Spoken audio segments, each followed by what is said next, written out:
So here we are in the final verdict for the Ki-61-I Ko Hien, where I'll be discussing the strengths and weaknesses I believe this plane has. So let's get on to the strengths. This plane is able to go toe-to-toe with the early American energy fighters in an energy fight. This is something that can't be said about most planes. This may be one of the only examples which can actually deal with a Corsair and even a Kitty Hawk and a Hellcat and everything like that and do it well. The armament is sufficient enough to take apart anything you will face and seems to set everything on fire. Once you get the belts upgrades for this thing, your 12.7s and 7.7s love setting fire to things. And also, on top of that, they do a lot of damage since the rate of fire on the guns is pretty high. It also carries a lot of ammunition compared to other Japanese planes, meaning that you can stay in the fight longer. This basically means that you aren't limited when you fly in Japanese. There is a lot of Zeros that I fly which have that 120 shells of cannon ammo and then just the 7.7s, and it can be very annoying once you run out of that cannon ammo. You have to really conserve it. Whereas in this plane, you can at least miss a few shots and still get a lot of kills. It retains energy well enough to be able to stay in a sustained energy fight with anything it may come up against. This is something that I think a lot of people overlook. The fact that an energy fighter can actually be able to stay full of energy, not just in a boom and zoom environment. It can actually go in a straight line, use its acceleration to its advantage, and be able to get back up to a higher energy state while dogfighting.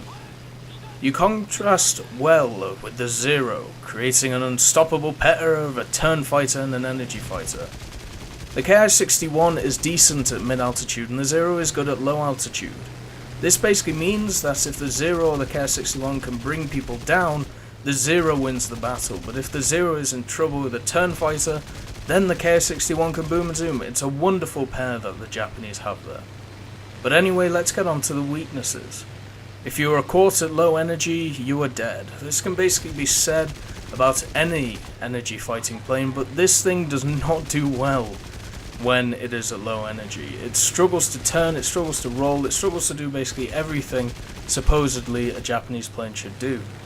The damage model is definitely bugged and needs reworking. As shown in the arcade section, well, let's just say the hitboxes are just slightly a bit too big for this plane.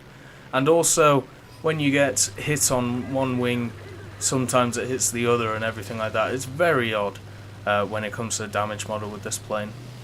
Your engine is weak to anything it gets hit by and also loves the smell of burning. This engine, even though it's good at its job, it really loves just dying, as shown once again in arcade where that Ju-87 put a few 7.7 hits into me and, well, it turned red almost instantly. It cannot turn as well as you may think, so you may get stuck in situations you do not want to be in. Because it is a Japanese fighter, a lot of people will have basically an idea of how they're supposed to fly it, and with the Ki-61 you have to throw that out of the window, so that's something we have to look at. If an enemy plane gets an energy advantage against you, it is hard to negate it. This thing does not turn great, it does not roll that well, it doesn't really do anything like that very well because of its elevator, so basically when it comes down to negating energy and pulling maneuvers to try and lower the other guy's energy, it is tough to do.